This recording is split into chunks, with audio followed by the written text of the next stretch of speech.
Welcome back, everybody, to another episode of the Southern Outdoorsman Podcast. Coming at you once again from Studio West. This is just going to become the normal studio because it looks so good, man. Yeah, Our room doesn't. It's not this big, but we got a really fun one today. This is one that I think has been a pretty long time coming. We got Mr. Joe Hamm here. Joe, how are you? How you doing? I'm doing pretty good. Jacob, how are you doing? Doing well. I'll do a little bit better if we kill those birds from this morning, but we'll have to talk about that on the Thursday episode. Yeah, I'll say I'm a little sleep deprived. It's been a couple days, turkey season. It's kind of starting to set in, sore throat. Really tired. Yeah. Andrew's out here crow calling and owl hooting with his mouth, and that and the daggum pollen. Normally it doesn't bother me, but when we had to move on these turkeys, I had to crawl a little bit today on my hands and knees, and you're like disturbing that pollen like right in your face, and dude, it got me. The pollen's bad right now. It got me good. But Joe, I'm really excited to have you on, man. Appreciate it. Glad. So you knew my father-in-law, right? You know Steve somehow, because when I first heard about you and kind of got to know you,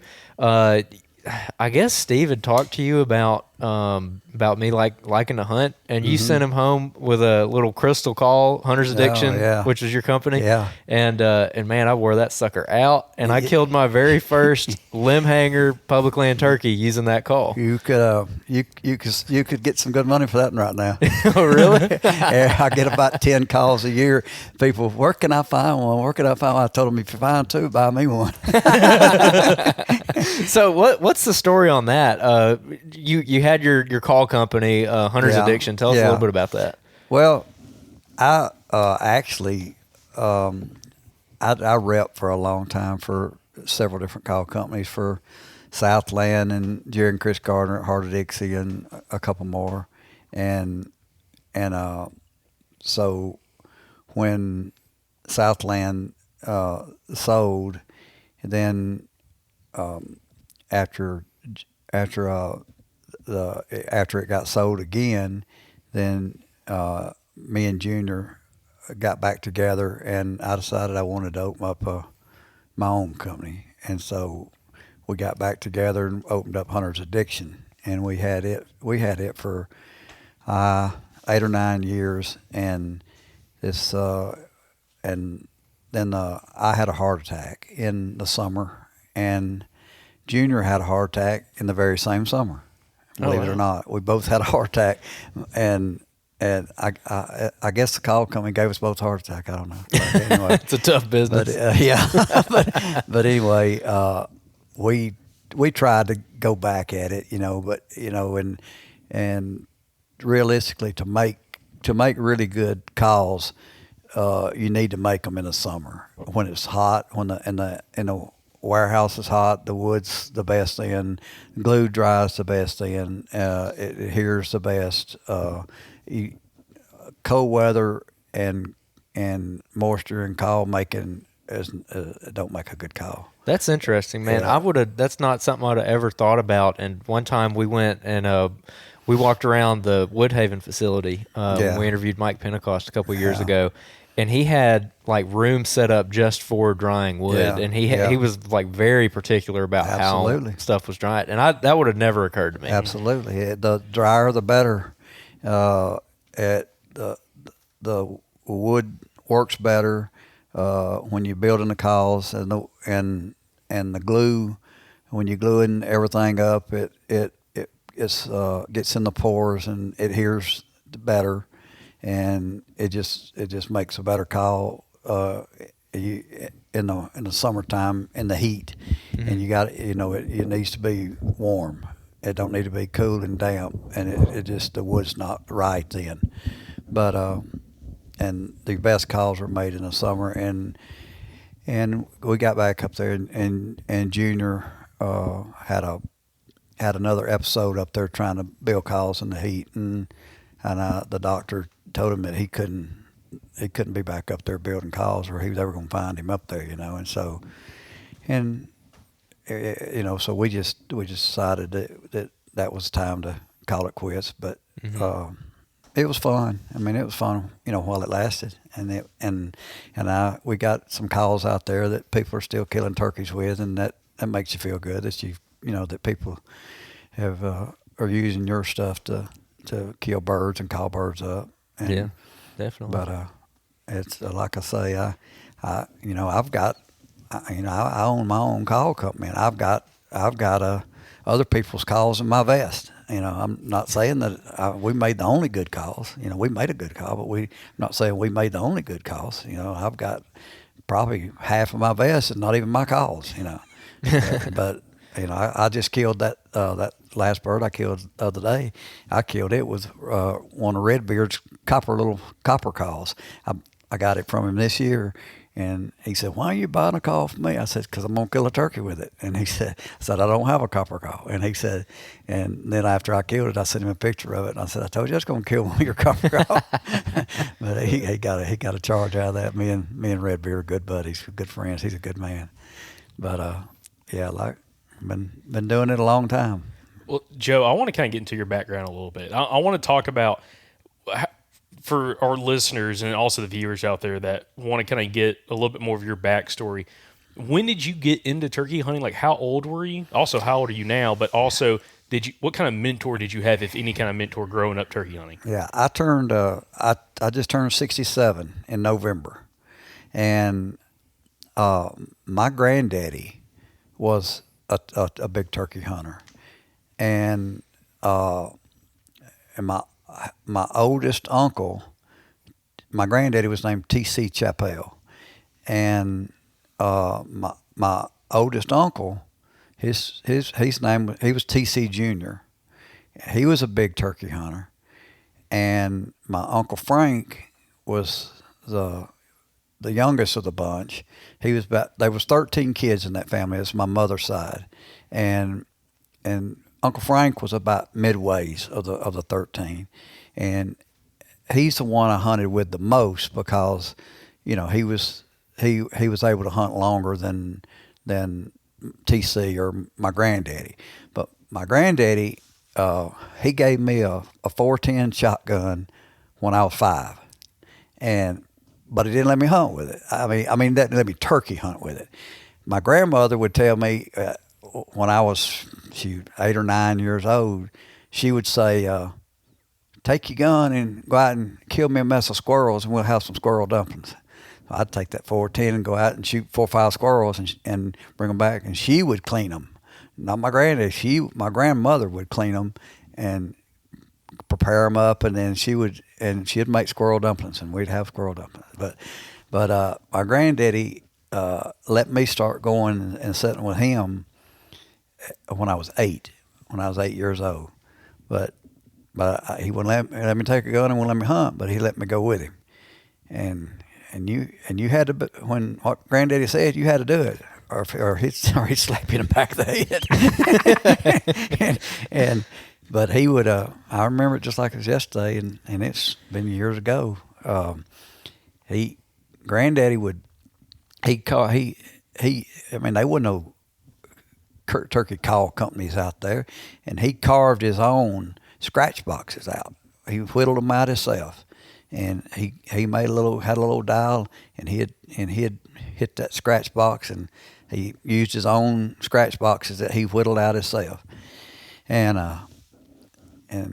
he was hardcore old school, I'm telling you. And he would call to a turkey, and we'd walk and we'd sit down, and he'd call that turkey. And if that turkey gobbled one time, if he gobbled one time, he said, "Sit down right here." He said he heard us. And we'd sit there, and we'd sit there, and we'd sit there, and I'd go, "Granddaddy, he's gone." Call again. He'd say, "He knows where we're at, boy. He heard us. Didn't you hear him call at us? Didn't you hear him answer us?" I'd say, "Yeah." So I'd sit there, and you could not make him call again. He would not call to save his life. He wouldn't call again. And I'd say, "Granddaddy, he's gone." And he'd go, "He ain't gone, boy. He knows where we at." I'd sit there. And not every time, but a lot of times, a bunch of times, we'd be sitting there, and I'd thinking, "Ain't no turkey. He ain't nowhere around here. He's gone." And we'd been sitting there an hour or more, and he'd go, "Be still, there he is." I go, "Huh? Be still, there he is to the left." and I'd look over there. That turkey would be walking up, or he'd just standing there looking around, looking for us, And then he'd just sit there and he'd wait till it went behind a tree, and then when he'd get behind a tree, he'd get his gun up. And when it come out of that, he wouldn't cluck to stop it or anything. He'd shoot it on a walk, kill it. But he would not. You could not make him call another time after that turkey gobbled. We've got to go down this rabbit hole with your granddad and your uncle. That's great. So I have so many questions about this because you're kind of the guy I've been wanting to get on that's like a multi-generational turkey hunter. Now, is your family originally from Alabama? Like your granddad? Yeah. We grew up over in a little town on the other side of Forestdale, just north of Birmingham.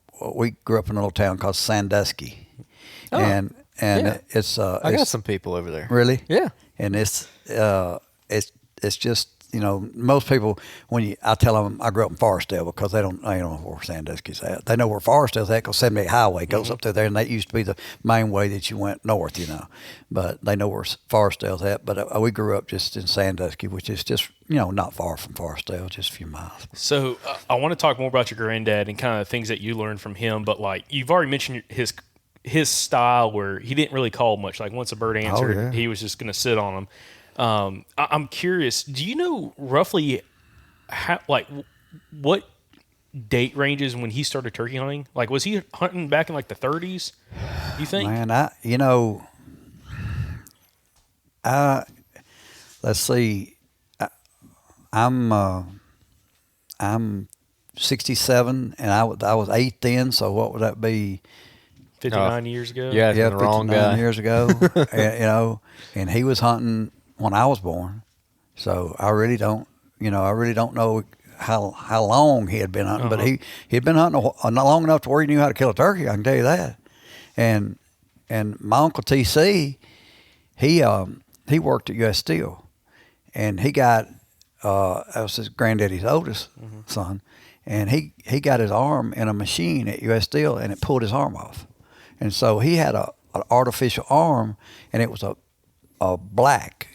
And it had a hand on it. Most back old times you see they had a hook on it, but his actually had a hand, but it didn't work, But it had a hand on it, and he had a left arm was artificial, and he liked turkey hunting so much. And my granddaddy, they all hunted the Talladega National Forest because that was about the only place there was any turkeys, and my Uncle TC liked it so much he bought a house, moved from Sandusky and bought a house bordering the Talladega National Forest, and he just walk out of his back door and go turkey hunting right in his backyard, and that's what he did. He hunted right out of the back of his house, and that's where we went over there, and we'd go out of his house and we'd go into the forest and hunt. Now, let me ask, like your uncle TC and your granddad, I'm just kind of curious about the lack of equipment they had compared to us turkey hunters nowadays. Oh man, what the shotguns they were using, were they using 10 gauges, 12 gauges? No, they used 12 gauges. Okay. They used 12 gauges, but they just had like full chokes, just a 12 gauge with a regular old full choke. There wasn't no screw-in chokes back then, They had a 12 gauge with a full choke, and they used. And now there was, as far as back as I can remember, they always used Winchester Super X XX Magnum number 6s. All three of them used. That's the shell they liked, and that's what I started, with because that's what they started with. That's what they showed me, and they used Winchester Super X Magnum number 6s, but wasn't no 3-inch either, and so, but you didn't shoot at no turkey past no 30 yards. I mean, oh goodness gracious, if you didn't let him get inside 20 yards. Oh, you didn't want to be. You don't want to shoot one further than that with my granddaddy. He would get on you, because he'd say you got to let him get close enough, because you want to kill him. He didn't want about that wounding no turkeys. Yeah, now. no decoys back then. Nothing like that. We know no decoys. What was camouflage like? They used Army surplus. Okay. Camouflage. And my granddaddy didn't even hardly use that. He may have a pair of old Army surplus pants on, and then he had a brown jacket, and that's what he wore, that brown jacket and a pair of old Army surplus pants. And my Uncle TC, and Uncle Frank both, they had they used overalls, camouflage overalls. And them things would be so faded it would almost be white. You know, they wouldn't. They didn't have no. There wasn't no such thing as no leafy suits. You know, they used, you know, like just old army surplus stuff, but they kill turkeys now. Now you mentioned one thing. Your granddad liked using a scratch box. What is a scratch box? Describe it to listeners. It's a little. Just a little small, about that long. It's hollowed out in the middle. It's got a little thin edge on both sides, and you like the edge will be sharp on both so kind of like a box it's thin. Okay. It's thin, and it's hollowed out in the middle, and then the edge will be sharp over here, and the edge will be sharp over here, and you'll have like a piece of wood, and it'll be smooth on the top, and you chalk that piece of wood, and then you take that and you hold the. A lot of people think. I've seen a lot of people take this, and they'll take that scratch box and they'll hold the box and they'll use that piece of wood and try to run a scratch box, but that ain't how you run a scratch box. You hold the piece of wood and you take the scratch box, and you cluck cluck cluck. You hold the box and you cluck cluck, or you make a kind of like a semicircle with it on that piece of wood with it, and you So it's like the predecessor of a box call. Yeah, it is. So it's almost like you had a box call, but it was in two pieces. Yeah. The lid. Yeah. Now the first production call that I could ever remember, and I know it was the first production call that he ever bought, that my granddaddy was.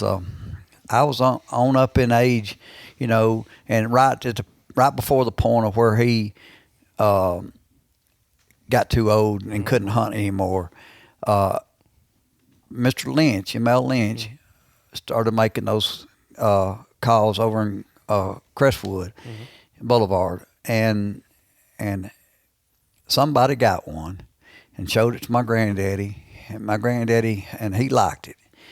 And so he told me one day, he said, "Come on, we going over there and get a turkey call." I said, "What?" He said, "We going to get a turkey call." And I said, "All right."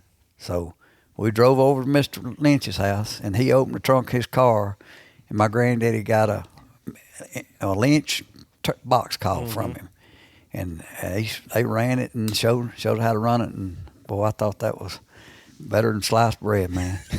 Yeah, but that's the first call I know it's the first call he ever bought. You know, was a Lynch box call, and then my Uncle Frank,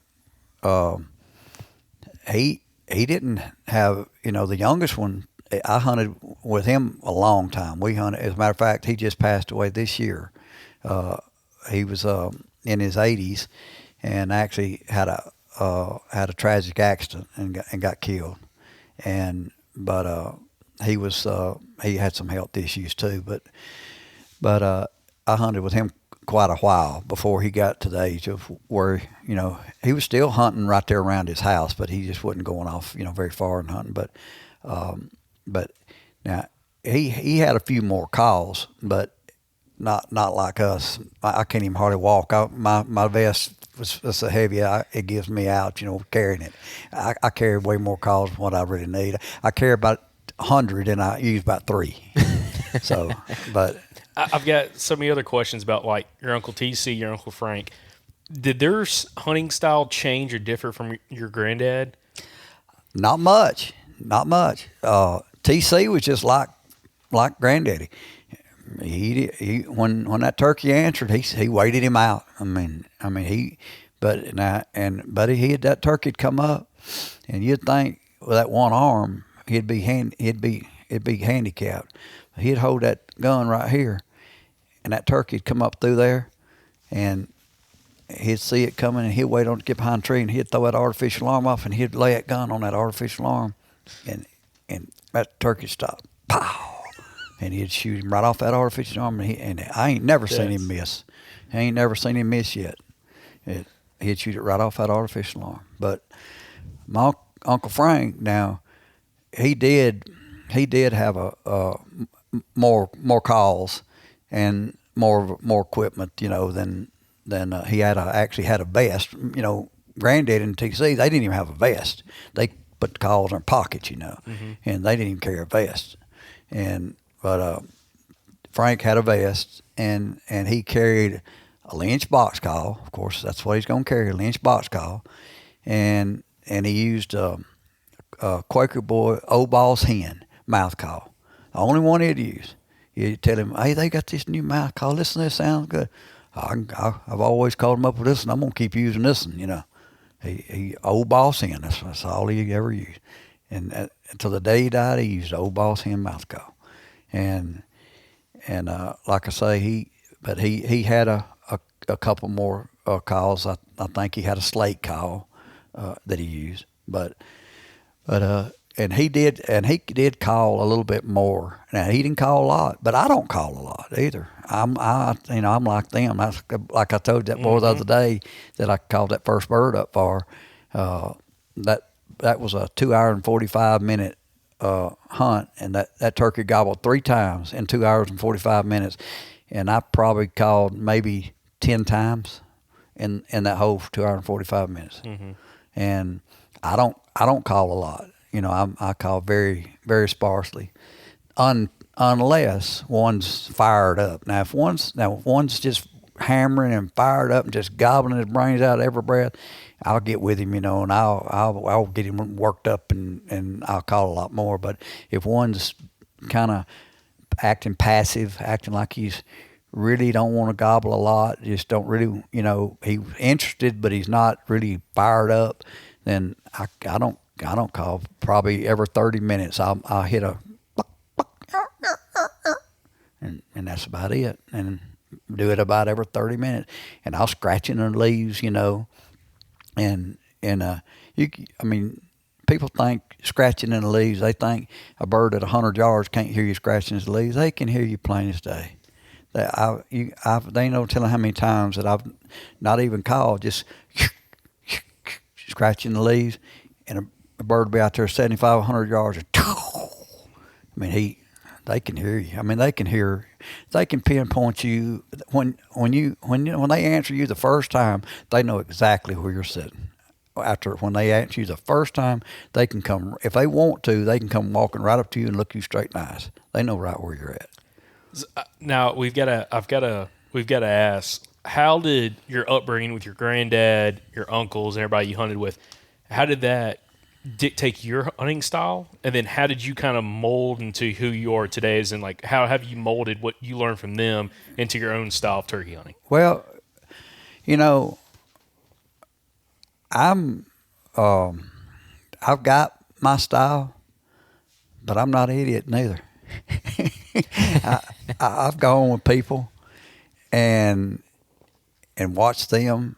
We've buddy hunted, with some really good people up through the years, and I see, and I watch them, and I see them do something, and it works, and the turkey works, and I go, I might want to start doing that a little bit, So they've kind of, other people, I've influenced some people, not saying that I'm the best in the world, but I've influenced some people of the way that I hunt and the way I call. But I've had a lot of people influence me in theirs too. I'm still not just a diehard runner and gunner, I'm not saying anything against people that are. They kill birds. That's a good way to hunt.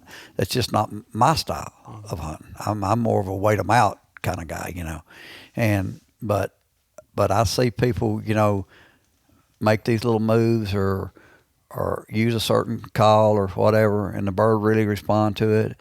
Like we was talking about trumpets a while ago. Man, I ain't never used no trumpet call, I figured if I can't kill him with a mouth call, a box call, a slate call, a crystal call, I don't need that call. But then I started hunting with some people that started using trumpets and wing bones and cane calls, suction calls, and I'd hit my calls, and the bird may answer, you know. And then they'd hit that trumpet or cane call, whatever, and that bird would get in another gear then. And I went, I'm gonna learn how to use one of them, and I did. And like I say, they're sometimes, you know, there's don't make a lot of difference, but on certain birds, they do make a lot of difference. They're very effective. I mean, they like that pitch, and I think it's a pitch they don't never hear. It's just a difference, you know, especially on a pressured area.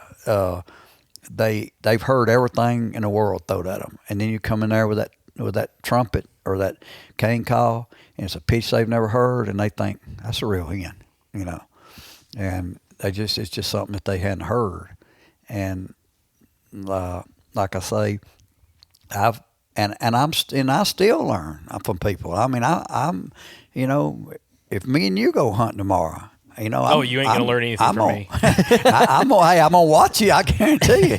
I mean, I pay attention, you know, to whoever I hunt with, and if I can pick something up that's gonna help, and I tell anybody that, you know, you're never too old to learn, you know, and you're never too old to get schooled by them turkeys either. I tell you, I've been schooled. I still get schooled by them. I've been hunting them a long time, but I still get. I mean, they still take me to school sometimes. But that's the fun part about it. If if you killed every one you sat down on, you know, it'd get boring. Yeah, absolutely. It's them that take you to school that make you want to say, I think I can get him tomorrow. Yeah. And then the next day, I think I can get him tomorrow. Oh, yeah. Yeah, that's a good segue, too, into you mentioned you had a hunt where you had someone kill their first bird. And also, I'll just say it's Friday, turkey season open on Monday, and you told me earlier that you've killed 3 and you've called one up for someone else. So you've seen 4 turkeys die in, 5 days? That's pretty good. That's real good. Let's talk a little bit more about that hunt that you mentioned, because I feel like that's kind of a good, I don't know, it's kind of a good case study of what you're talking about here of being patient and sitting on a bird. But talk about that hunt. Kind of walk us through what happened there, because that's going to open up a lot of other conversations. Because there's such a heavy woodsmanship aspect to this that is just the best rabbit hole ever. I mean, I really like talking about it. So, how did that hunt go down? Well, it was raining that morning, all morning, and the wind was blowing. You know, y'all know how bad the wind was blowing that day. It was blowing, laying the trees down. Oh yeah. And I told the guy, I said, you know, I'm not gonna go hunt. I'm not gonna hunt in the rain. I'm gonna wait till after it quits raining. It was supposed to quit around lunch, and it did. And I said, we'll wait till this afternoon and go see if we can do an evening hunt, see if we can strike anything in the evening. So we got out there, and the wind was just laying the trees down. I mean, it was blowing, howling, and we was walking the ridge, and I couldn't hear anything but, and I thought, oh, dang. So I said, I tell you what, I said, let's drop off this hill right here and go down and get in those hardwoods and get in that bottom down there next to that cutover, because the wind's blowing from this way. And I said, that hill will block a lot of that wind if we're down in that bottom. To the left over there, the wind will be blowing over us, and it won't be as bad windy down in that bottom down there. And I said, I think the turkeys are probably going to be in there too, because they're just like us. They want out of the wind, and they're going to be down there getting out of the wind, just like what we're going to be doing is getting out of the wind. So we got down there, and we went all the way down the little roadbed and went all the way through the hardwoods and got right on the edge of that cutover. And it was kind of where the cutover tailed out on the end up there, and the road cut and went through the cutover, but the cutover where it cut and went through there, it was about 100, maybe 150 yards to the other side of the cutover to the property line, and there was a pasture on the other side of that, on the wood line where the cutover and that pasture joined. And so we sat down, and we were actually looking down into the hardwoods and paralleling the cutover and to the left. Well, we got all set up, and we were about 25 yards off of that to the left of the roadbed we walked in on, before we could see down in those hardwoods. And so we got all set up, and I hit a crystal call. And before I got through with the first sequence, I went, yow, yow, yow, and I went, yow, yow, and chow. He cut me off, right? I mean, the very first call. And he was straight out that cutover from us, right on the edge of the wood line in a pasture. I don't know if he was actually in the pasture or if he was in the cutover, but he was right there on that transition line. And it's where he gobbled. And so I told my buddy, I said, Mark, turn around. I said, let's face the cutover. I said, because he may come through that cutover. How old is that cutover, by the way? Last year's. Okay, so it's no growth in it. Right. Okay. I mean, there's some old dead grass that grew up, between now and last year, but it's no trees or nothing in it. Old blowdowns and all, and dead grass was in it, but it wasn't any like trees and stuff growing up in it yet. And so I told him, I said, turn around, let's look, let's look that way. I said, because he may come across that cutover and hit that roadbed and walk in on that roadbed, and we'll kill him when he walks up that roadbed right here. So I sat there for about 30 minutes, and he didn't gobble again. I didn't say anything else. So I yelped again, and he didn't say a word. So I sat there about 15 more minutes, and I cut to see if I could get him to shot gobble. He didn't say a word. So I said, I know he ain't went nowhere. So about 30 or 45 minutes went by, and to the left, about 80 or 100 yards, is where the back end of that cutover played out. I heard a bunch of crows raising Cain. I looked up there, and there was a bunch of crows in the trees, and they were diving down and scooping up, diving down and swooping up. Just raising Cain. We're diving down, swooping up, back up in the trees. And I told Mark, I said, the turkey's right there.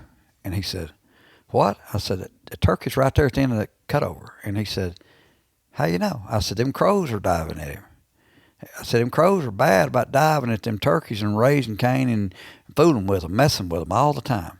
And I said, them crows are diving at them turkeys. He's right there. And so I called again. He didn't say nothing. But so an hour and a half went by, and I yelped on my mouse call. And yelped, yow, yow, yow, yow, yow, yow. And that turkey said, chow. Well, he was to the left of where them crows was diving, straight to the left on the next ridge to the left, right out of them hardwoods where we were looking to start with. When we first set up, he had to move to the left and around to the left and went up on that ridge. We was looking down in the bottom and up on that ridge, and he was up on that ridge. He had done made a left around from them crows, and he was looking right where we started from. So we went back around the trees, looking back down in the hardwoods, and I yelped at him again. And he didn't say a word. He didn't answer. So we just kept sitting there, and like I say, about every 30 minutes, I'd call, and I hit a trumpet a couple times. He didn't answer. So we just kept waiting and kept waiting. And so in about, I guess, 45 minutes from the time he gobbled that time, I hit my crystal call. Chow! When he gobbled that time, he was way on around to the left. And I told Mark, and I knew right when he gobbled, I knew right exactly where he was at. I said, come on. And I grabbed Mark, and I took him up to the road, and I said, watch down this road right here. I said, watch down this road bed. I said, that turkey, when he gobbled, he was in the road up there where we walked in. And I said, I'm going to get about 25, 30 yards behind you. And I said, I said, he's probably going to walk down this road. He's done circled us all the way around us, and he's probably going to walk right down this road in here to us. And I said, if he walks down this road, you kill him. Well, I went back there and got about 25 yards behind him and down the hill just a shade. And I yelped on the mouth call again, and he didn't gobble. So I gave it about 10 more minutes, and I did a kiki run on the mouth call. And about 5 minutes after I did the kiki run, pow! I jumped up and looked, and he was flopping in the road about 35 yards in front of Mark. He walked right down that road just like I said he was going to do. And he said he was strutting the whole way, all the way down that road. He was strutting, and of course he said he wasn't taking no chances on missing his first bird that he ever got a chance to shoot at. So he shot him in full strut, which we had to pick some BBs out of the chest, but that's okay. He got his first bird. So that was like I say, that was a fun hunt. Like I say, not a lot of calling, not a lot of gobbling, but we carried a bird out. Yeah, I love that story too, because like we all like the hunts where they burn it up coming right to you, but that's like a really rewarding hunt when you have one like that you're just, I mean, it is like truly the chess match where you're just going back and forth with this bird, and he's kind of moving on you, you're moving on him, and y'all are just playing cat and mouse, and then eventually it comes together. Like, right. That's fun, man. And there's a lot of stuff in there that, like I mentioned, is just pure woodsmanship, like the crow thing, knowing where he wants to walk. And you also mentioned when he gobbled, you knew right where he was. So I'm assuming like you know the property really well. Yeah. And so that's something that we actually just talked about with another guest of ours, just knowing your property extremely well. That's a big part of turkey hunting, knowing your property well, because knowing if you've got any kind of creek or fence or any kind of obstacle in between you and the bird that he may not want to come across, and if you know there's a pretty good sized creek between you and the turkey, and he's on one side and you're on the other side, you need to try to make a loop and loop around and get on that side of the creek that he's on, because like I say, talking about crazy things that happen. I remember back in Coos County, I was hunting with my uncle, and we were hunting separate, but we were down there hunting together. And there was a turkey, and I was walking through the woods, and I yelped, and a turkey gobbled. And so I went to the top of this ridge, and it was hardwoods, and then but just about 100 yards over, it had been cut, and it had grown back up. And where I was hardwoods, and over there was pines that had grown back up and thick stuff. And so when he gobbled, he was across of that hardwood bottom and up the next ridge over, but he was to the left in that thick stuff. Well, I knew as long as he was in that thick stuff, I could make a move. So I went on down the hill. And I was going to try to get across that bottom and get up on that ridge with him on that same ridge that they was on, but out in the hardwoods. Well, I got almost to the bottom, and that son of a gun gobbled again, and he was right on the edge. He was right on the transition line. So I had to dive for a tree. Them quick. Sometimes you got to do them quick setups. And that's what I had to do, one of them quick setups. And because I was looking right down in that bottom, and I was right, on the side of the hill and trying to slide down. I was trying to keep from sliding down the hill, sitting up against that tree, and so I got all ready and set up, and I yelped on my mouth call, and a hen answered me. And I said, well, he's got hens with him. And the minute that hen answered again, so I yelped back at her, and she yelped back at me. So the minute that hen come out about 3/4 of the way up that hill, that hen come out. And she looked down there, and another hen come out, another hen come out, another hen, 5 hens. And they come out, And here they come. They started down that hill, coming right on over there towards me, walking and making their time, walking and walking and walking. And they got down there, and in the bottom of that draw, it was a little old ditch road bed, and it wasn't chest deep, and it was an old ditch bed, and it didn't have any water in it at all. It was just an indention, and it came down, and it went on into that cutover, but I could see it from the hardwoods, and it went up there about 60 yards or 70 yards to my right, and it just played out. I mean, it just didn't even want a ditch up there. The way the terrain said it just played out. Well, those hens come on down there, and they got almost to that ditch, and that longbeard stepped out in full strut, and he was just standing up on top of that hill looking down there. Well, here those hens come. Well, they come across that ditch, come across that ditch, come across that ditch, all 5 of them come across that little ditch, and they were just walking around looking, pecking, and I wasn't going to make no noise then. I was being as still as I could because, I was looking at him. There wasn't no need me calling. So in a minute, he started strutting down the hill, and he strutted down the hill and strutted down the hill, and that ditch was probably about 80 yards. And I said, and them hens, they done got up in my lap. They done got up. They was out there about 25 yards, and they were scratching and pecking, and by the time he got down to that ditch, I even had a couple of them had done gone by me and were up on the hill past me. And I said, well, he's going to follow these hens. I mean, just as quick as he crosses that ditch and comes up here and gets up here, 25 or 30 yards, I'm going to kill him. And he got to that ditch. He stood there at that ditch, and he looked, and all of a sudden he took a left, and he up that ditch he went, all the way up the edge of that ditch, and he got up there to where it played out, and I said, well, he'll come on around. And he got up there to where it played out, and he stopped. He looked, and back down that ditch he went, all the way back down, all the way to the edge of that cutover. Stood there, back up through there he went, back and forth, and he wouldn't cross it. He wouldn't cross that ditch, and it was dry as a bone. It wasn't 10 yards wide, and wasn't chest deep. Didn't have an ounce of water in it.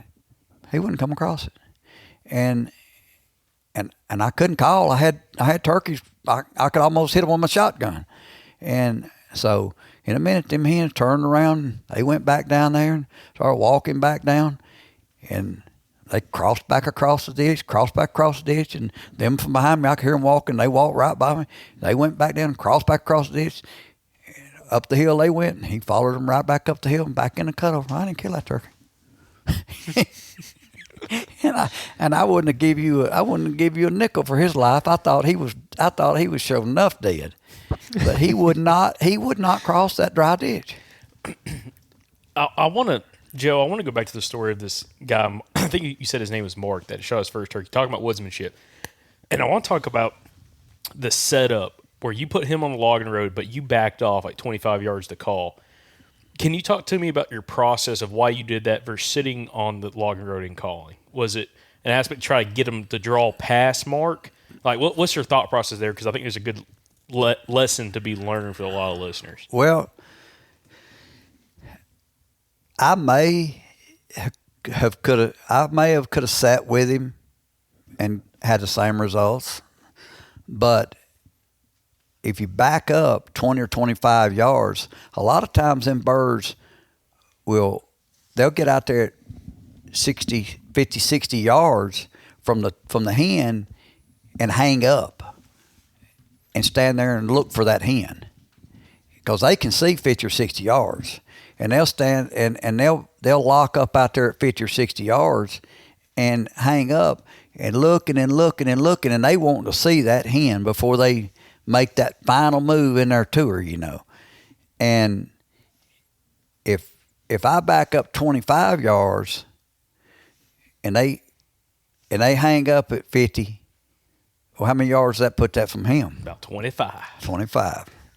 So you're just giving it a little more. You're just giving them a little more of your shooter a little more of an advantage of the bird not hanging up out of his reach if you back up that extra 25 past him. Is there a way to be able to do something like that if you're just you hunting?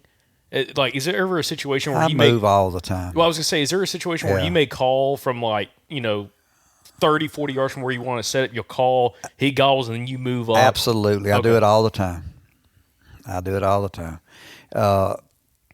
You just got to make sure when you make a move like that, you just got to make sure that the bird is far enough or in some stuff that he can't see you make the move. But like I say, I'll call from a location, and if the bird's coming out of ridge to the left, and I'm sitting over here to the right, and he's going to the left, if he's out of sight, but he's gobbled here, then he's gobbled here. Well, I know he's going left. Well, then if I call and he gobbles and he's moved to the left, but he's out of sight and far enough, then I make a run up there to the left and try to get in front of him, and I hit another tree up there, and that puts you in the path of where he's already wanting to go anyway. And then you just go up there and do some little soft clucks and scratching, and try to make him think that his hen is moved up in his path that he's already wanting to go anyway, and then he'll come on in there to you. I like that. One of our buddies, Lyle Gilbert, he was talking about that, like setting up on like long stretch logging roads where like he was watching some guys on YouTube, he said, and I don't know how far the turkey was, but it was well outside of gun range, and they set up right on the logging road, and he just gobble strutted, way outside of gun range, and the bird never moved, and they never ended up killing the bird. And he's like, man, if they would have set the shooter there, kind of like what you're talking about, and then backed up in the woods 30, 40 yards and called, right, it could have got him where that bird wanted to stay, within sight range, but be able to kind of stay a little bit further away, but walk right down that logging road and start peeking into the woods and give the guy a really easy shot. And I have also had birds to hang up out there at 70, 80 yards, and I've called to them 2 or 3 times, and the birds answer, but they answer from the same location. And what I'll do then is I'll walk away, and I'll call walking away. I'll hit a call, and I'll walk 4 or 5 steps, and I'll hit a call, and I'll walk, and I hit a call, and I'll walk 25 or 30 yards and hit a call walking away, and then I'll shut up. Then I'll run back to where I was to start with. And that make that bird think, well, my hen's walking away. And then he comes to get her, and he thinks she's gone because he heard her leave. Mm-hmm. And then he walks right up there, and you don't say nothing when you go back to where you started from, and then he comes up there and walks right up in your lap. Is that one of those hunts that say he doesn't answer you? Like if you run back that spot, you shut up, and you're going to give it some serious time to see if he starts getting curious walking up in there? Yeah. Mm-hmm. Okay. I want to talk about calling and knowing what to do in what situation, because in that hunt you mentioned that you did a couple different things. You to begin with, I guess you kind of clucked and yelped a little bit. You wound up doing a little bit of cutting, but then also you did a kiki, which is interesting. So like your normal, like if you're just out calling a turkey, like trying to call a turkey, what is your go-to little calling sequence? I'll do clucks and yelps, and just try to strike a gobble. But if the bird is acting real interesting, then I'll get a little more aggressive. I'll throw some kiki runs and some cuts in on him. Try to get him a little more fired up and wanting to act right. That's like that first bird I killed this year. I was talking about the the other one being so hard. Well, the first one, man, I heard him gobble, and he was gobbling just in the woods to the left of the power line, and so there's an old dinky line railroad bed running down through there, and it's kind of flat. But I knew the terrain, and it's open in there, real open and flat in there. But the main road that you drive in on, makes a left, and it goes and it parallels that dinky line. But there's a big hill from that flat. There's a big hill that comes up, and it goes up there to that main road. So I didn't go out the dinky line. I went out the main road and went out through there and stayed on the main road and let him. He was gobbling on his own. I just let me tell me where he was at, and then when I got parallel with him on that main road up there, well, I just bailed off to the right. And I eased over the side of that hill to where I could see down in there. I actually crawled up to the edge where I could see off down in those hardwoods. And when I got to where I could see down in there, then I got up against a big pine tree, and I got set up on him, and he gobbled 2 more times while I was getting set up. And then I was up above him looking down. So I was at the advantage. Instead of him looking down on me, I was looking down on him. And I yelped, and when I yelped, he pow right back. And then I yelped again, and he pow. So I said, well, he's excited. So I said, bum, bum, bum, bum, bum, bum, bum, bum. And he said, chow, chow, double gobble. And so I said, all right, he's had enough. And in just a minute, he gobbled, and he had done closed the distance. And then in 5 minutes, I seen him coming up through there walking. And then he come up that hill. He walked up that hill right up there, and he got there 40 yards on the side of that hill, the same hill I was on. Got out there at 40 yards, and he stopped, and he craned that head up just as far as he could, and looking for that hen just as far as he could crane it up. And he didn't crane it up no more. Didn't work out for him. He rolled off the side of that hill. But that was a 30-minute hunt, if that long, It was just a gravy hunt. But, every now and then the good Lord gives you them easy ones, Well, you got to have a little confidence booster once in a while. Yeah. Well, Joe, you mentioned to me on the phone maybe yesterday or 2 days ago, you had a hunt, I think this week, where you called some birds across some water, right? Oh, yeah. So talk about that, because that's something, like, I'm always curious when I hear people have success. I've heard guys calling them across rivers, creeks, sloughs, whatever. What was the situation there? Because I think you told me when you saw the setup and where the birds were at, you didn't have a lot of confidence. But I wouldn't have gave you a nickel for me killing them. So explain the situation, because I think that was an interesting hunt. There was 3 hens and two longbeards, and it was a couple of days after that rain, and everything was flooded, and so it was on the power line, and I looked across on the next hill over there, and the hens were up there, and the gobblers were strutting up there with the hens. I looked up there and I said,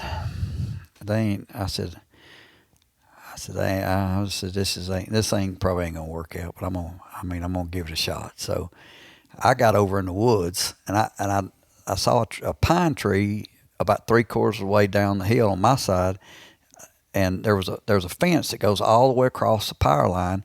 Well, the creek is normally 2 or 3 foot wide, but it was flooded all the way. That whole bottom was flooded all the way across, probably 50 yards, and it was flooded all the way.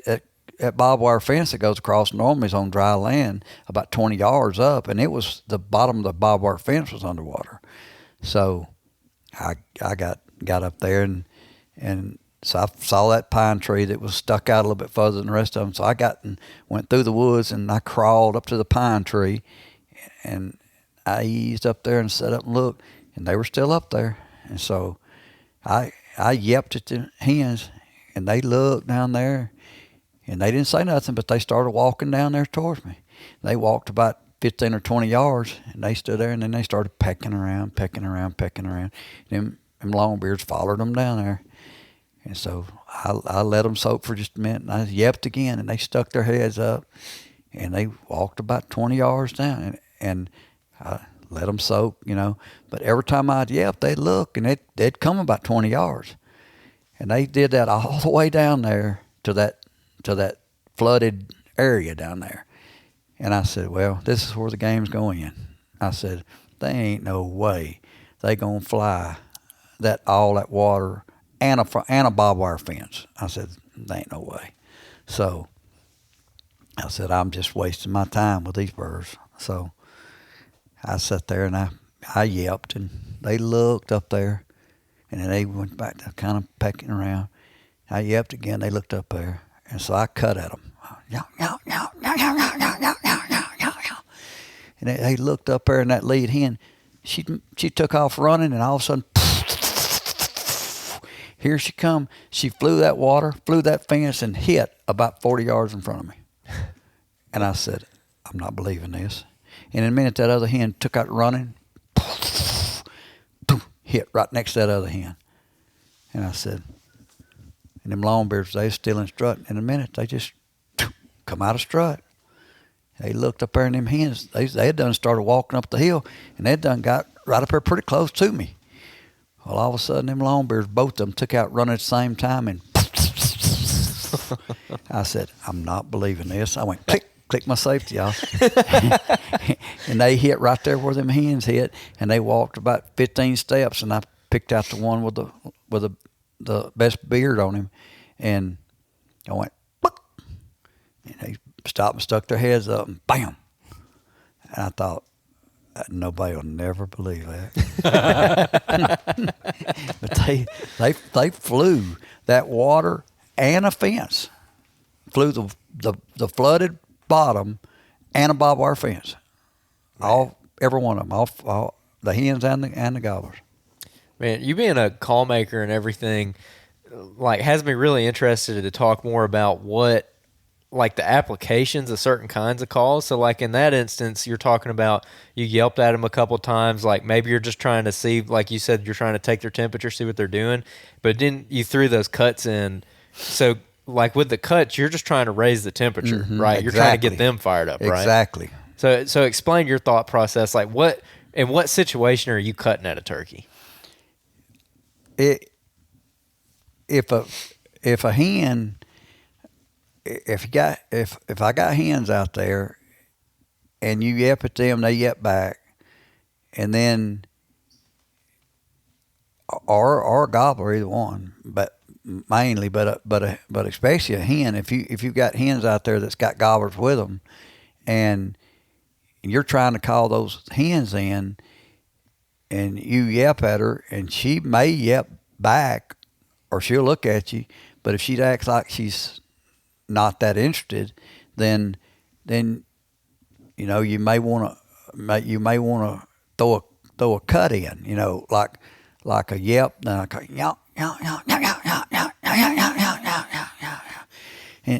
and try to get her cutting back at you.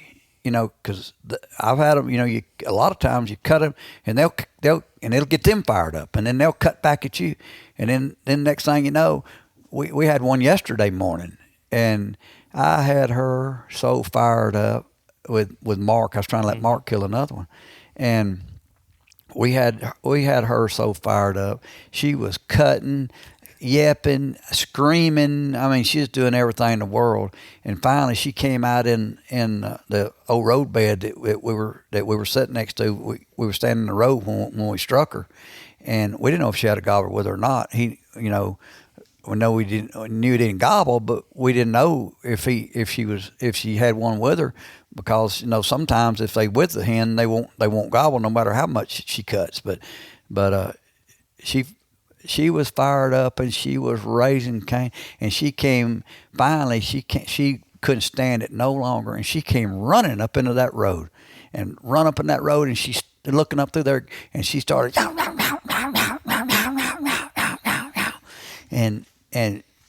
she stood there and she walked up there, and then she walked back, and then she'd walk back, and then she walked back, back and forth, looking for that hen, and then she walked on the off side of the hill, and she just kind of calmed back down.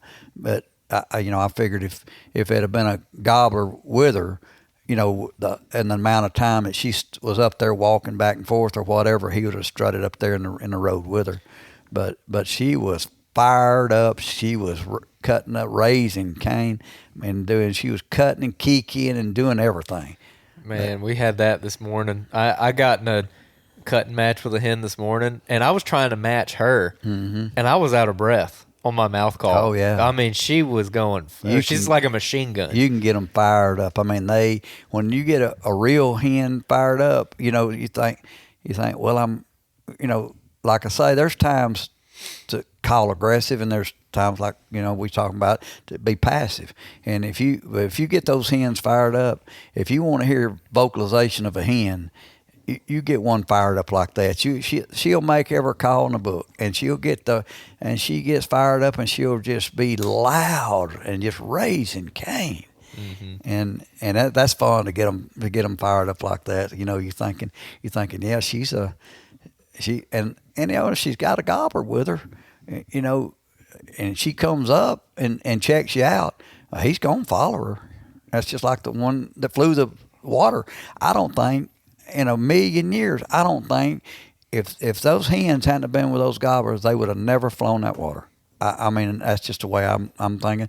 And I'm thinking in a million years, they wouldn't have never flown that water. The only reason they flew that water is them hens flew it, and they wasn't going to leave them hens. And I'm thinking I could have sat up there and called till midnight, and they wasn't going to fly that water if it would just been them gobblers. But when the hens flew it, that changed the game then. Then they wasn't going to let them just leave, so they flew it. When you hear a hen's cutting up like that, like let's say, like with that hen the other day that you said was cutting up and being crazy, but she didn't have a gobbler with her, do you take that as kind of a green light to call a little bit more aggressively that day? And the reason I ask is because we just interviewed Gary Vines a couple weeks ago, and he was talking about how if he's not hearing hens yelp in the woods, then he doesn't want to yelp in the woods and be loud. And so, like, when I heard that hen this morning, I'm like, well, maybe we can get a little bit more aggressive because it seems like the turkeys are kind of fired up. And actually, while she was cutting, or right after she quit, we had a turkey, what we think was a turkey, sneak in behind us, and we couldn't get turned around to see what it was. But we're like, that was probably a gobbler that had heard all the commotion and walked in. Because when she was doing that, I was like, oh, this is great. Mm-hmm. If there's a gobbler within 300 yards, he's hearing this, and who knows? But I heard clucking, and I was going to say, there's clucking. Joe, do you ever hear like gobblers cluck? Oh yeah, okay. Yeah. I've heard a bunch of times. I've had gobblers come in and they never gobble, but they come in clucking. And you can tell a gobbler cluck. It sounds like somebody knocking on a piece of wood. They'll go. And when you hear that, you better be looking. Because he's looking for you. I can tell you better be looking for him because he's looking for you. When he comes in clucking, he's looking for you. And he's wanting you to answer him. He's I guess putting that call out there like, where are you at? He don't really want to gobble, but he's wanting you. And so he comes in clucking, wanting you to yelp back at him. And it sounds just like that, real deep, sound like somebody hitting a piece of wood. Man. We were so close this morning. That guy, he was coming like this looking for us. Man, we were close. We were in a bad setup. We were in a bad. We had just got done. Andrew just got done around a box called No Answer. We start walking down this steep hill, making a bunch of noise and leaves going down, and then that hen down at the bottom, she was just like, she's like, you ain't coming down here with me. Listen now. Yeah, she skirted. She wouldn't come up to us. She kind of skirted around us. Well, Andrew's deaf. I could hear her cut. I'm 15 yards behind Andrew. I was making too much noise walking. I couldn't hear her. I was behind Andrew with the camera, and I'd hear this turkey cut. I'm like, is that one of the hunters down here? I'm like, that one else is pinned out on this side of the property. I was like, Andrew. I had to whistle at Andrew, like legit whistle, because he couldn't hear me because he was walking too loud. I would have walked right He's got some. Listen, Joe, he's got some heavy feet. Okay, so finally I'm like, pointing that direction. She's cutting like crazy, and he's like hitting a tree. We're all diving, like again, diving down on trees and stuff. Oh, yeah. We can't tell if she can see us. But nothing but little trees in there. It was a tight spot. It was pretty bad. We got stuck down. We were going down a drainage, like a pretty decent little drainage going down the side of the hill, trying to stay low so anything on the outside of us couldn't see it. But that other, I'm pretty certain was. I mean, I heard clucking and the footsteps that came over the side of the hill next to us, and I was sitting up above Andrew, higher up in the ditch. And I kept looking over there, just seeing if I'd see a red head pop up. Because I had a shotgun with me, but I was running the camera. I'm like, man, he puts his head up, puts his head back down, camera goes down, shotgun comes up, put your head up one more time. And it never happened, never could see him. But anyway. So that actually brings up an interesting point. So, like, that gobbler, assuming it was a gobbler, it had that deep cluck like you're talking about. Yep. He came up behind us, and we were kind of in this little draw, like a tight little draw going down. And he was up above us, and he was basically looking right over the top of us. Yep. I mean, he probably got 30 yards from us, and he was just looking right over the top. We were down in that dip, and he never saw us. So he clucked, and then he walked around. He was maybe there for like a minute or two, and then he just eased off. In that situation where, like, we didn't spook him, I don't think he saw us or anything. Well, we just kind of left him and went to go find a different bird. And maybe we should have not done that. But, like, what would you do in that situation? Would you get back up there and try to call him back to that same spot? Now, you say the hens y'all had already messed with the hens, and then he came up. Yeah, he came in separate. And he came in separate, but then he left. Well, I mean, I'm not going to say that you couldn't call him back, but you was going to have to move. You was going to have to make a move somewhere different, because he had done been in there and he had done surveyed the situation right there, and he didn't see what he was looking for, and he left. So it's going to be hard to get him to come back to right there. But you could have like, if he was going that way, what I would have done, if he was going that way, I would have went the way he come from and made a big loop around that way, out of sight of him, and try to get in front of him that way. And because if you go the same direction he's going, you're going to bust him. So I would have went the way he came from and made a big loop around and tried to get in front of him and see if I could call him up that way. I know exactly what we should have done now, because we could have done that. We kind of looped around him, but we ended up kind of going past him and leaving. But we could have got back up on that ridge. But yeah, because it went higher in elevation. It's a pretty steep ridge we were coming off of, and this is a ridge I've killed a turkey off of before, and it is like big old hook spurred turkey too. Yeah. And he was with 5 hens, and those hens he wouldn't come up to the top of the ridge. He was standing on like a really, really steep ridge, but there was one spot where it was just barely less steep than the rest of the ridge. Like, you could hardly even notice it, but it was pretty open, and he stood there and he gobbled and a whole bunch, and he was only probably 50 yards, but I just couldn't quite see him because I'm on the top, and it's so steep down, like, you got to like really look over there. And I hear something coming, and here's a couple hens limb hopping over to him, and he ended up getting a bunch of hens with him, and I eventually was able to get him, but it was like a whole ordeal because he had like 7 or 8 hens with him, and they were just scratching, and I basically had to cut them off and call his hens up. But he was all those hens were scratching around, and he was just standing in the middle of them, just looking. Like, he wasn't scratching or anything. He was like, that's the way they are. He had his ladies. That's the way they are. That's why by the end of the turkey season, them turkeys, that's why they're so thin. They've lost so much weight. They don't eat a whole lot. They just court, Mm-hmm. Yeah. Another scenario I want to run by you, just out of curiosity, is those turkeys that we had today. They got on this there's another real steep hill. There are a lot of steep hills on this property. Yeah. And, I mean, it goes up, and at the base of that hill is the creek. And the creek runs right at the base of it. Like, there's no flat spot in most places. But that creek makes a bend, and where that bend is, there's a big flat right there. And these 2 gobblers got on that flat, and we struck them at like 9 a.m., and we set up on them 3 different times, and we left them at noon, and they were still there. They would not leave that little flat area. And they got real fired up at first. When he called with that wingbone call, they gobbled like 10 times on their own, like double gobbling, and we moved on and we set up, and we were like, oh yeah, they're coming, because they were going crazy. And then they kind of cooled down, and then by the end of it, they were just, I could see them in my binos. I ended up crawling up to a tree and I could see down in there, and they were just walking around and scratching, just two longbeards, and they seemed like they wanted nothing to do with us. In a situation like that, where it almost seems like the woods just turn off, like the hens quit talking, you're not hearing any gobbles. What do you like to do in a situation like that where it just gets slow? Do you wait it out or what? I do. I'm not going to say I would stay there with them, but I try to go strike one that it wants to play, you know. But I will tell you, you just said something and you just answered your own question. You said they stayed there and they didn't want to move, and they stayed there all that long a time. You know where you want to be before daylight in the morning? Yeah. Right there on that flat area. You said it, Joe. I said the same thing. I'm like, listen, man, we're gonna be knee deep crossing the creek. I'm talking slipping up there like a snake, crawling up to one of the big old pine trees, 5 a.m., whatever it takes. So they roost in that same spot too. Andrew's roosted a couple birds in that same area. Man, they like that spot. And it's nasty. It's like real rocky on the ridges around it. On the ridge faces, blowdowns up top. So it's hard to get in there, you know, quietly. But like if you come across that creek, there's a food plot on one side of the creek, and then the timber company just logged, you know, part of that right there.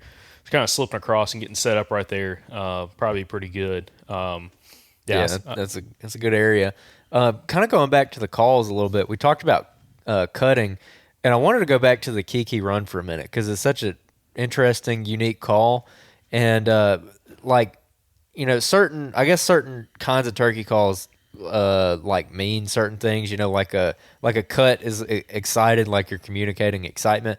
What about a Kiki? Like, what is the function? That's an excitement call too. Okay. And when they get real excited, they do a lot of Kiki runs, and it's a I do a lot of Kiki, and because in my experience, when the turkeys get excited and get really fired up, they do a lot of Kikiing. They'll do you know, I listen to turkeys a lot, listen to hens a lot, and you get them fired up, and almost all the time they'll yow, yow, yow, yow, yow, yow, yow, yow, yow, yow, yow. They'll throw that Kiki in the middle of that yelp, and I do that a lot. I run a couple of yeps and throw a Kiki in, and then he just keep right on, roll right into another yep, and then Kiki and roll right into another yep, and it seems to get them amped up, boy. They like it. As a matter of fact, my guide in Maine, after the first year that I was up there with him, and he was told me to do the calling, and so after the second bird we killed him with getting aggressive with him and running a yelp with Kiki in it, and he asked me, he said, what's that call you're doing? It goes, yeah, yeah, yeah. I said, that's a Kiki. And he said, what? I said, it's a Kiki run. It's an excitement call. He said, I got to learn how to do that call. So it works. I mean, it works. It works up there. It makes them think that the hen's really excited, you know. Really wanting him to come on, you know. Yeah, and I feel like too that's kind of one of those like maybe kind of novelty calls where not a lot of guys are doing that. Like I'm just again thinking about, you know, your public land or like my hunting club. Like most of the guys are probably clucking and yelping and cutting. Just doing plain clucks and plain yelps, yeah. Yeah, on a glass call or a slate. And so they all kind of sound pretty similar. Like I say, you gotta sometimes you gotta throw something a little different at them, you know. Is it possible to do a Kiki on any kind of friction calls or suction call? Yeah, I do Kikis on my crystal call all the time. What you do is you take it, hold your striker straight up, and run it right across the very top of the crystal. I wish I had it here. I'd show it to you. You run your striker straight up, and go right across instead of coming down the center. Towards the center of the call. Go right across the very top with the striker straight up, and you can put some pressure and put more pressure and then put more pressure, and it'll go keek, keek, keek, ow, ow, keek, keek. And it'll do a pretty kiki right across the top. Okay, so you're like going with the grain, like where you season that crystal up. You're going with the grain, and then you break it over into a yelp. That's when you go down, and you make that little circle, you know, like you're doing a yelp.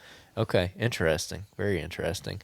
Yeah, the kiki, that's a neat call. And same thing with I kind of wonder if that's why the wing bone works so good today, because one, that sucker is loud. I mean, it like you wouldn't think that it's that loud. Yeah, what's it? Because I've never been in front of one. Because you always were in front of me when I ran it. Oh my gosh, I ought to figure out how to run one of those things and let you go stand like 40 yards. I mean, it carries, and it's like that hollow sound. The wing bone and the trumpet call, call. They carry real good. That's a good windy call for a windy day. They carry real good in Monday. the wind. No, you never let me. You never let me. Yeah, they carry real good in the wind. Real good. Interesting. And I also wonder too, because like my hunting club last year, we didn't get a ton of turkey pressure. It's been different this year. There's been some guys getting after it, and the birds, the 3 or 4 days leading up to season were just burning it down. I mean, I was like, oh, it's about to be good. And then we had some crappy weather, but then also there was like 5-6 guys hunting the property, 1,800 acres every day, and probably a little bit more than half of it is like good turkey hunting. So people are a little bit concentrated. So I mean, the birds are really getting pushed around, and this whole week has been tough. They haven't really been talking. They've gone into weird spots where we've been seeing them for a month now. They're gone out of those spots, and I just wonder if that trumpet or the wing bone is like just a novel thing where they're like, okay, that, like you said earlier, like, oh, that's actually a hint. Yeah, I mean, you know, it don't pressured birds. It don't take them long to get to where they get used to calls and the same kind of calls and hearing people and hearing vehicles and hearing this and that. I mean, it's just like deer, you know. They learn real quick, you know, and you throw something a little different at them, you know, that could be just the thing that triggers them into thinking, hey, that's a real hen. That's not somebody, you know. But it's like I say, it's, you know, it is. I mean, the way what I always say is, if it don't work, what have you lost? I mean, it ain't gonna scare them off. I mean, you don't sound so bad, it's gonna scare them off. So they just might not respond. If it don't work, then you ain't lost nothing. But if it does work, you've gained. You know. Speak about not working great. Andrew had me.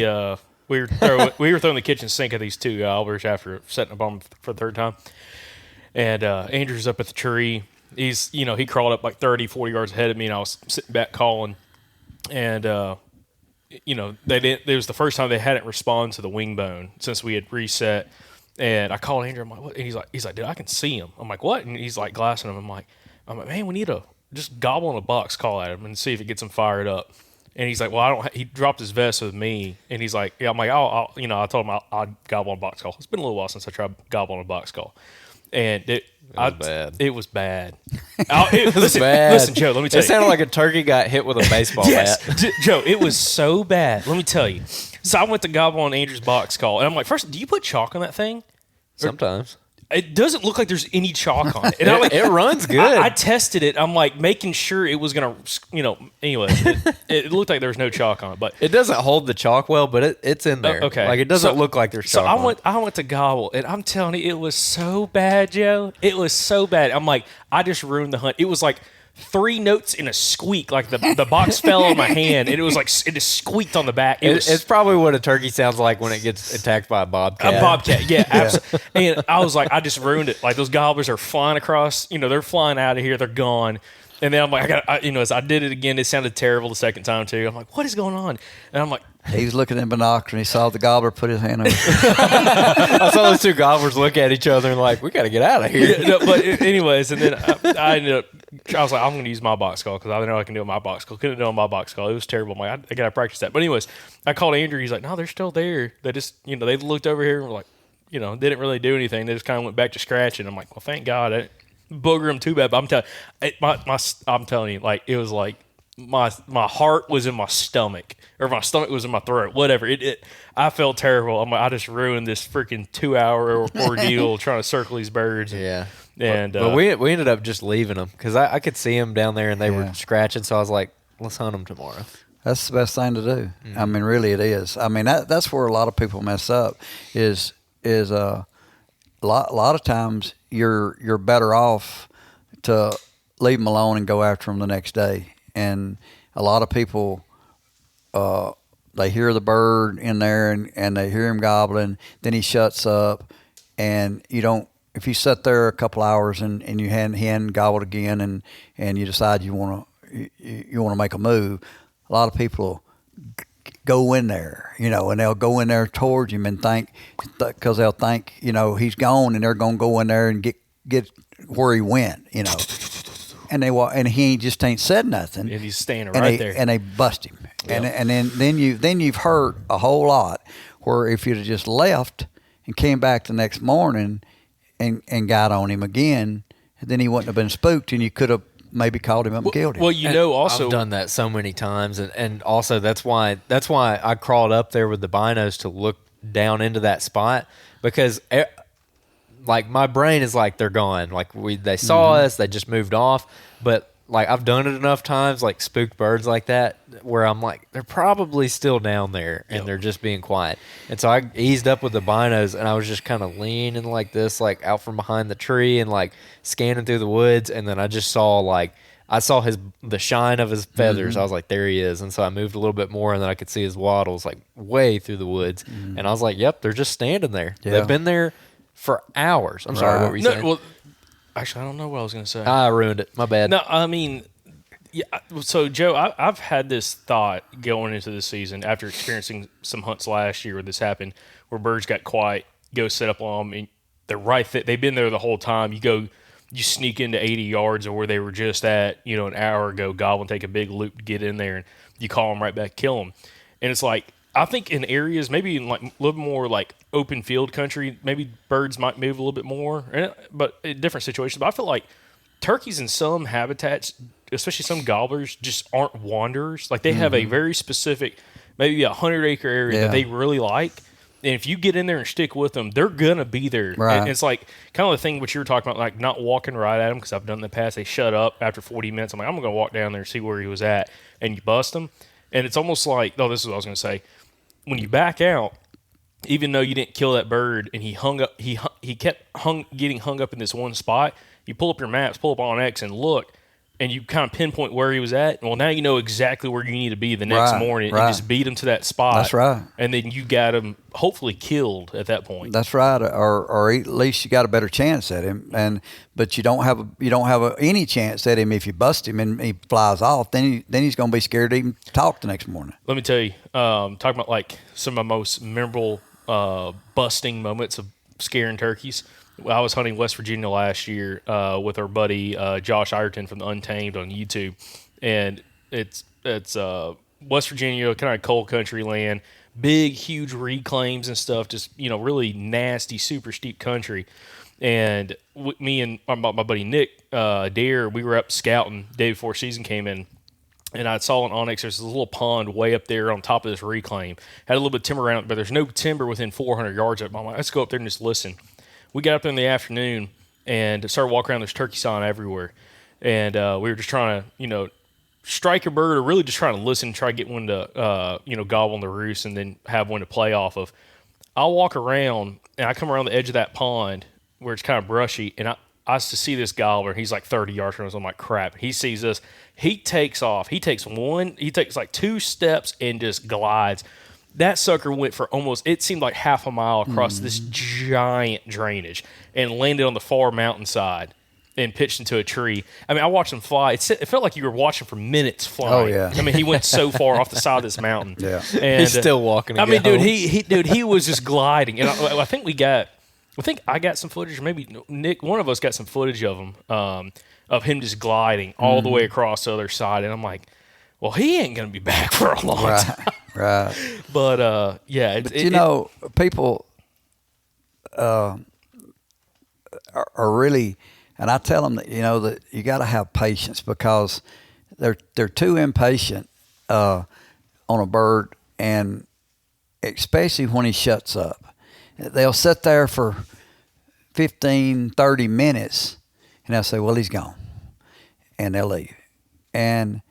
But how many times have you sat there and you say, well, he's gone. I'm going to go over here to this next hill over here, and you go over there and set up or start calling, and you're there 10 minutes, 30 minutes, and all of a sudden, bird gobbles right there where you were sitting at.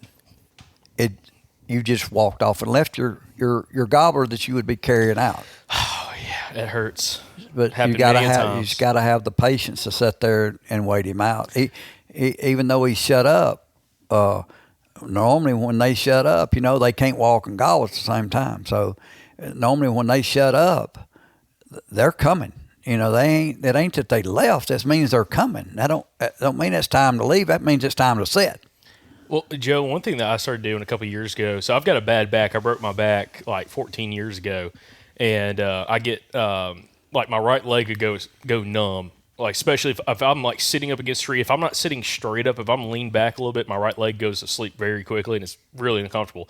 So I started, even with my vest, Andrew gave me crap out today, but I'm just going to tough it out. I carry one of those little like Alps little chairs, little fold out chairs. Looks like a lawn chair to sit super low to the ground. And I use that because I can sit for a lot longer period of time. And that's helped me out tremendously on like when you're playing that patient game. Because like if I got to sit in an area and just slowly work a bird for an hour and a half or 2 hours, right, I'm not going to move if I'm there. If I'm sitting on the ground, even on a cushion, I've got to like fidget and keep moving my legs and like get on my knees at some point just to like take the pressure off of that nerve. And that helped me out a lot. Like, yeah, you're carrying more weight in the woods, but that personally helped me be able to stay a little bit, quieter. So, Joe, one thing I wanted to bring up was something we discussed earlier that I got way too excited about, which I call the Alabama straw call. Okay, you're the only other guy I've ever talked to who actually. We were talking about trumpets and everything earlier at dinner upstairs, and I got talking about, I was telling you I killed a turkey last year using a straw as a old yelper, like a kind of like a trumpet, whatever, just because I didn't have any wing bones to glue together to make a wing bow call. I didn't want to go buy one. I didn't want to go spend a bunch of money on a trumpet call, not knowing if I could run one. So I started practicing on a straw, or just straws in general, and it started sounding pretty good and started using it and ended up killing a turkey. And you're telling me you mess around at dinner sometimes when y'all go out to eat and do the same thing. Yeah. Yeah, you could take a drinking straw and run it like a trumpet call, and you can make a pretty good yelp out of it with it. And I was telling you that the little small coffee, I got to try that one. Straws do actually better than the big straws. Oh, we're yeah. Listen, little coffee cup straws actually they do better than the big straws. I was telling you, we'll get into that about the trumpets and cane calls and wing bones. Different people are different. They some people hold. I like mine right here, just right off the center. My buddy Jeff Jackson, he holds his in the corner of his mouth, and he's very good on one. And we like I say, it's all in where you're good at, and I like one with a very, very small hole, whether it be a trumpet, wing bone, cane call. I like my mouthpiece to have a really small hole. A lot of people like them a little bigger. They can run them a little bigger, but I run one better with a small hole. So I mean, it's just all in trial and error, and they're probably, to me, I mean, some people may say no, I picked it right up, but to me, they're probably the hardest one to learn, because I mean, I've used all my life, ever call you call with your mouth. I'm used to blowing on it. I'm not used to sucking on it, and like so, it's they're hard to get used to how to position your lips on it and how to run it. But after you get it, then you got it. But it's like everything else. When you get it, you got it. But you got to play around with them and see where you like on your mouth. See which hole size you like the best, and the best way to do that is to go to somewhere like Unicoi or the NWTF Grand Nationals, where people's got a bunch of them, and they've got like the swabs, the cleaning swabs, to where you can run different ones, and then you clean them with a swab and you kill all the back germs for somebody else, and then you can run it and you can see which ones actually that I went over to. Actually, when I was learning to run one, my buddy Steve Savage, I don't know if y'all know Steve from Alabaster, he had a whole bunch of them, a big collection of them, and I went over there one afternoon and I said, I'm gonna learn how to run one of these summer guns. And so I took all of his friggin' wing bones, his trumpets, and all that, and I ran them. I ran them so much that I made my lip raw. I mean, I made my lip raw. It had made a sore on it, so the ones that I could run the best, I put this over here, and then the ones I couldn't run, I put over here, and the ones, and I got to noticing there was one thing in common with all these over here. They had smaller holes than all these over here.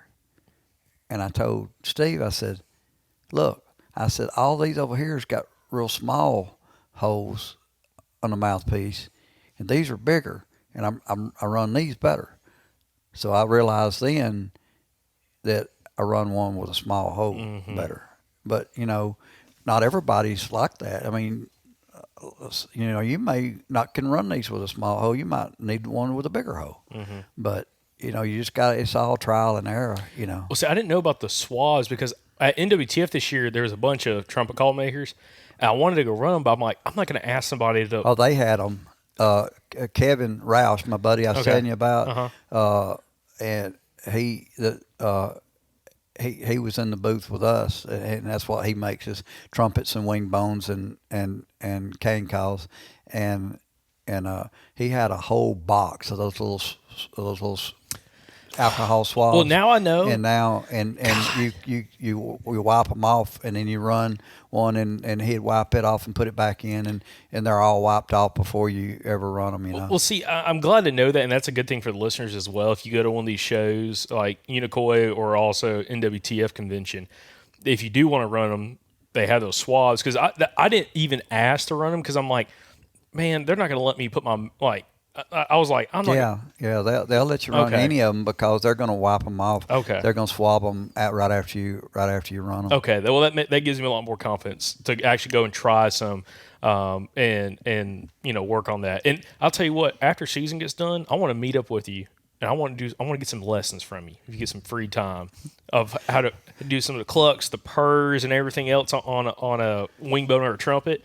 Because we talked about that at dinner. Now I'm not the greatest one to give a lesson from on those, but I can lead you in the right direction. That's fine. You're the only one I know. I mean, progress. I'm not, when I can make a turkey gobble and I can kind of fool a turkey with them, but then I get around Kevin and them that make them, that specialize in making them, and people like them and Lamar Williams and them, and I realize that I'm not that good on one. They're amazing on them. There's some people that but that's what where I grew up, running a friction call and a diaphragm call, they grew up running suction calls, so of course they're going to be better than me, but then I'm better than them with a diaphragm call. It's all in what you've come up on. Now, I got to mention this, kind of get back to what I call the Alabama straw call, using a plastic straw, drinking straw. Yeah, you could have fun at a restaurant with them. Now, let me tell you something. So you've killed 3 birds. You got 1 bird left in Alabama. If you want to make a challenge, you could just like, hey, I'm leaving everything else at the house. I'm just taking some straws. We're going to McDonald's on the way to the No, woods? Jack's. Listen, Go now. to Jack's. That large straw, man. Let me tell you, dude. That's the tick. Actually, you're talking about the coffee straw. That'd probably be the one for you. But You hit up a little coffee shop. I'm telling you, Yeah. if you want a Go little challenge, have a cup of coffee on your way there, and then save your straw and kill him with a straw. kill them with a straw. Man, that's no joke. That's a slogan right there. It's gonna be on a T-shirt. Kill them with a straw. Kill them with the straw. We'll make it a T-shirt. Yeah. Well, Joe, kind of getting to a point of wrapping up here because that camera's about to die. If you were gonna give any advice to somebody who was just wanting to be a better woodsman, better turkey hunter, what piece of advice would you give them? Be vigilant. Pay attention. Don't just wander in there and if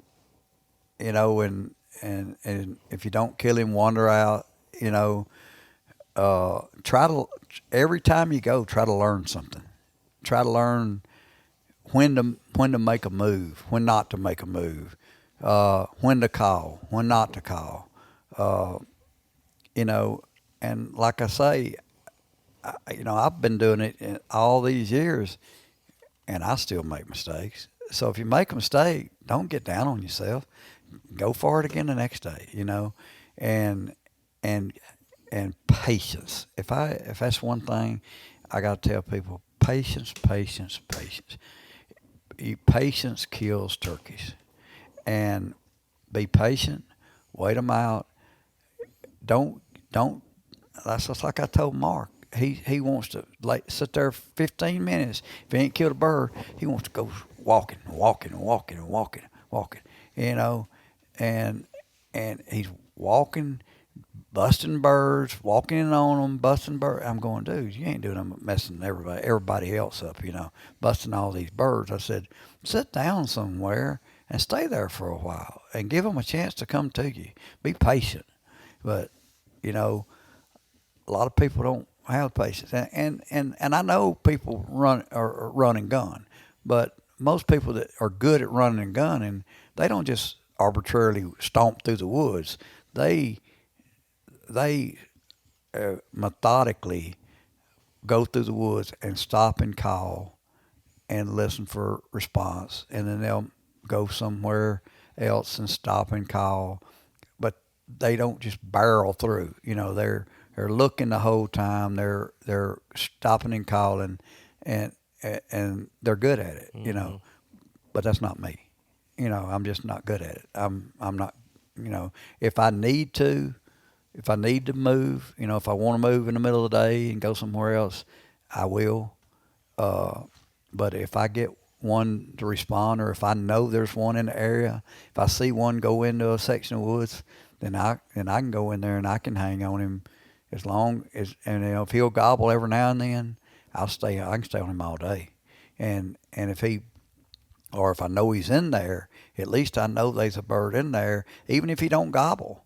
I've had them to, I know they're in there, and I've sat there and called, and all of a sudden I catch something moving, look over there, and that son of a gun's either standing there looking for me, or either walking up through there, just walking and just looking. He ain't never said a word.